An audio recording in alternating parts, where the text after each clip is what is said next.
Stranger Things is one of the most popular and critically acclaimed TV shows of all time, and for good reason.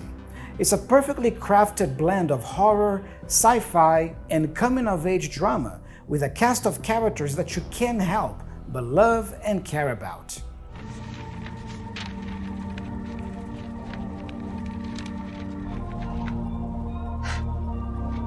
This is amazing. This expression, coming of age, refers to the period of a person's life when they become officially an adult, usually at 18 years old. That's exactly what we see when we watch Stranger Things. The kids start the show as kids, but then we see them grow up as the series progresses. But which season of Stranger Things is actually the best? Well, that's exactly what we're gonna find out today. Today we'll be looking at seasons 1 to 4 of Stranger Things, and I'll be ranking them from worst to best. The truth is that I love all the seasons, but I personally connected more with some seasons over others. Of course, this is just my opinion, and you may have a different ranking. By the way, spoiler alert, there are spoilers in this video, so if you haven't seen Stranger Things, you've been warned. But if you don't care about spoilers, stick around to see my personal ranking and learn some nice vocabulary today. But before we get started, make sure you hit that subscribe button and bell down below, because every week there's a new video here on the channel designed to help you understand your favorite movies and TV series, and of course, entertain you from time to time, without getting lost, without missing the jokes, and without subtitles. So, hit that subscribe button in order not to miss a single new video. Number 4. Season 2 of Stranger Things takes place a year after the events of the first season, and it finds the town of Hawkins still reeling from the aftermath of the 𝗥𝗲𝗹𝗶𝗬𝗟 attack. To reel from something means to be shocked, surprised, or even overwhelmed. Now, the aftermath refers to the results or consequences, usually of a negative event. So when I say that the town of Hawkins is still reeling from the aftermath of the 𝗥𝗲𝗹𝗶𝗬𝗟 attack, the town, the people who live there, are still surprised or shocked by those attacks, by what had happened. Will Byers is back from the upside down, but he's not quite the same. He's having visions and nightmares of the Mind Flayer, a new and even more dangerous threat from the other side.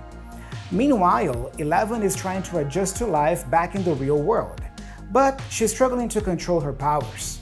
And Mike, Dustin, Lucas, and Max are just trying to be normal teenagers, despite all the strange and dangerous things that are happening around them. Here are some highlights of the season. Will's visions and nightmares of the Mind Flayer. The visuals here are stunning. Something stunning is absolutely beautiful or visually appealing. You look at something and you go, wow, this looks stunning. Another highlight is Eleven's journey to learn more about her origins and her powers. But personally, I'm not a big fan of that. The episode where Eleven meets one of her sisters, Kali, or number 8, is one of my least favorites of the season. But I love the introduction of new characters like Max and Billy Hargrove. Despite the fact that Billy is a jerk and a bully in the season, I love his character, mainly for his taste in music. And of course, the Demo Dogs. Though the Demo Dogs are not the most scary monsters in my opinion, there are some really intense scenes with them, like when Bob becomes the main course for dinner, for example. Season 2 of Stranger Things has a lot to offer. However, it also suffers from some pacing issues and a few underdeveloped characters. The word pace refers to the speed with which something happens. Is it happening too fast? Too slow? So personally, the pacing of the story in Season 2 for me was a little bit unbalanced or uneven. Some things happened too quickly, while other things took a long time to be developed and to happen. Overall, Season 2 is a solid season of television with a lot to enjoy, but it's not the best season of Stranger Things in my opinion. Wouldn't it be cool if you could connect with another English learner anywhere in the world to talk about your favorite TV shows in English? That would be really awesome, wouldn't it? Well, it just so happens that you can do exactly that with the Real Life English app. This is not just another English app. This is a premium solution that will take your English to the next level. With the app, you can listen to our world-class podcast. You can improve your listening skills with relevant lessons and learn how native and native-like speakers actually speak. You can learn tons of words, phrasal verbs, and idioms with flashcards. The app uses cutting-edge technology that helps you memorize the words you learn much faster. And of course, never speak alone again. With the app, you can connect to another English learner anywhere in the world to have a short conversation in real time. The app has a rating of 4.9 stars and tons of happy users. So if you want to go from feeling like a lost, insecure English learner to becoming a confident, natural English speaker, make sure you download and try the Real Life English app. The app is free to download and I'm sure you will love it. And let me give you a tip. Once you download and install the app, make sure you take the Fluency Challenge. The Fluency Challenge is a series of mini lessons designed to introduce you to all the amazing features the app offers. And if you complete the Fluency Challenge successfully, at the end, we will give you a special prize. If you are curious to find out what that is, download the app right now and see it for yourself. I'm gonna leave the link to the app here in the description of the video, or if you prefer, you can also go to Google Play Store, Apple App Store, search for Real Life English and download the app from there. But now, let's get back to the lesson with Stranger Things. Number 3. Season 1 of Stranger Things is where it all began. It's the season that introduced us to the town of Hawkins, the Demogorgon, and 11. The season follows the story of a group of friends who are trying to find their missing friend, Will Byers. Along the way, they discover a secret government lab that is experimenting with the Upside Down, a dark and dangerous parallel dimension. Here are some highlights of the season. I love Will Byers' disappearance.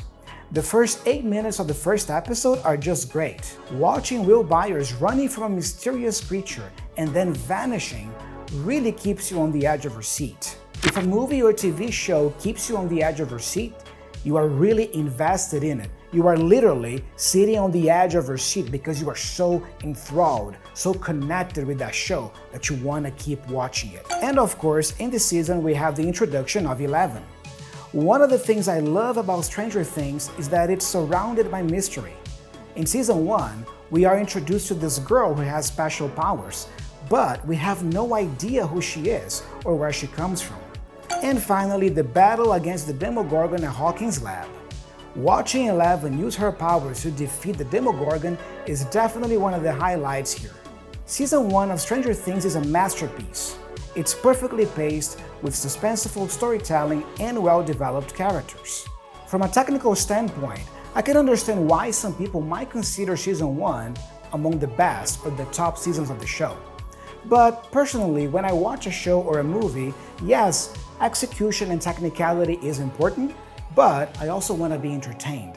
Which brings me to the next season. Number 2. Season 3 of Stranger Things takes place a summer after the events of the second season. The town of Hawkins is enjoying a period of peace and prosperity, but the Mind Flayer is still lurking in the Upside Down, waiting for its chance to strike again. If something is lurking, it's hiding in the background. You can't see it. It's hidden. So this word we usually see a lot in horror movies or when talking about monsters, because we can say that a monster lurks behind the couch, or lurks behind the wall, or lurks behind the wardrobe. And when I say that the Mind Flayer, the monster in the series, is getting ready to strike again, to strike means to attack. So the monster here is just waiting to attack or strike again. Meanwhile, the kids are dealing with the challenges of growing up and facing new threats like the Mind Flayer's new minions, the Flayed. When you hear this word, minions, maybe you think about the animation Despicable Me, right? But did you know that the word minion actually has a meaning in English? A minion is someone who is a servant, a faithful, loyal servant to somebody else, usually a person who is influential and powerful. So in Season 3, we can see the monster, the Mind Flayer, recruiting minions to serve him, or to serve it, because it's a monster, right? Here are some highlights of the season. I love the introduction of Starcourt Mall and the Scoops Ahoy ice cream shop. I love the new character that is introduced in the season, Robin. I love watching the dynamics between Steve and her. And speaking of Steve, I love how he's become such a cool guy and a true friend to the other kids, almost like a big brother. And of course, we can't forget about Erica, Luca's outspoken little sister. Man, This girl understands business and negotiation better than many grown-ups out there. Watching Billy being possessed by the Mind Flayer at the end of the first episode is both scary and thrilling. And finally, the final battle against the Mind Flayer at 𝗥𝗲𝗹𝗟𝗶 is an epic battle, full of action and gripping moments. And we also get to see Billy's redemption by sacrificing himself in order to save his sister Max and her friends. Great ending. When something is gripping, it's intensely engaging or captivating. So that epic battle at the end of the season 3 is gripping. It's epic, it's engaging. And redemption has to do with when a person who does some bad things finally starts doing good things and has a change in behavior for the better. That's what we see Billy doing, because for most of the show, he wasn't a very good guy. He was actually kind of a jerk. But then, at the end, he changes his behavior and he actually chooses to save his sister Max and her friends. So we can say that Billy had a redemption moment at the end. Season 3 of Stranger Things is a fun and action-packed season with some great visuals and special effects. While it may not be considered by some people to be one of the best seasons of the series, I thoroughly enjoyed this one. When you enjoy something thoroughly, you enjoy it completely. Because when you are thorough, you are very meticulous about something and you do or consume every single detail of that thing. So if I say that I enjoyed season 3 thoroughly, again, I enjoyed all of it. Number 1. Season 4 of Stranger Things is the most recent season of the show, and it's also the most ambitious. The season finds the gang separated for the first time. Eleven is struggling to adjust to life without her friends and powers. Mike and Will are trying to navigate their new lives in California. Dustin, Lucas, and Max are dealing with the aftermath of the Battle of 𝗥𝗲𝗹𝗟𝗏. And Joyce, Hopper, and Murray are trying to escape from Russia. Meanwhile, a new and even more dangerous threat emerges from the Upside Down. 𝗥𝗲𝗹𝗏𝗃, a powerful and malevolent being who begins to prey on the residents of Hawkins. If someone is malevolent, this person is really bad, pure evil. Now, to prey on somebody means to actually hunt that person and even kill that person, usually somebody who is considered more vulnerable or weak. And that's exactly what we see the big baddie, 𝗥𝗲𝗏, doing in this show. He targets, he hunts more vulnerable people, weak people, and kills them. Here are some highlights of the season. Of course, 𝗥𝗲𝗏. To me, 𝗥𝗲𝗏 is easily the scariest monster villain we've seen on the show so far. Eleven's journey to regain her powers and learn even more about her origins, well, to me, that part dragged a bit, and it was my least favorite part of the season. When something drags, it's kind of boring and it takes a long time to happen or to be developed. So this part of the show here, when Eleven is trying to remember where she's from and recovering her powers, to me personally, dragged a little bit. Watching the gang digging into 𝗥𝗏𝗏's past and unearthing clues to solve the mystery is one of my favorite things about this season. When you dig into something, you explore the situation deeply. You really investigate the situation. And to unearth means to bring to the surface. Imagine there are some clues or some things that are hidden and you don't see them, but then you are able to reveal them, to unearth some clues, some information that will help you find the bad guy, the monster. Another highlight of the season is the battle against 𝗥𝗏𝗏 at Creel House. Talk about an epic battle. At this point of the show, the stakes are really high and you genuinely fear for the heroes. When I say that the stakes are really high, I mean that there's a high chance that somebody's gonna win something or lose something. In this context here, we're talking about a battle, good versus evil, so there's a high chance that some of the heroes might die. And of course, Eddie Munson's epic performance of Metallica's Master of Puppets on top of a trailer in the Upside Down. That was super cool to see. I am a huge Metallica fan and so is my son. For you guys to have an idea, I was watching the show with my son and then when that scene happened, both of us looked at each other like, oh man, that is so cool. It brought me close to tears. You know, when something brings you close to tears, it makes you want to cry. You don't really cry, but it makes you want to cry because you are so emotional. That was such an epic scene. Chrissy, this is from you.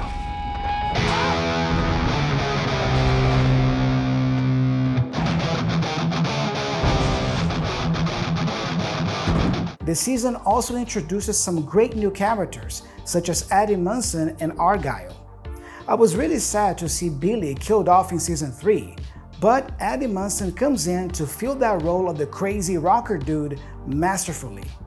The difference is that Eddie is actually a good guy from the beginning. He just happens to be an outcast. An outcast is a person who is rejected by society or ostracized, we can also call it.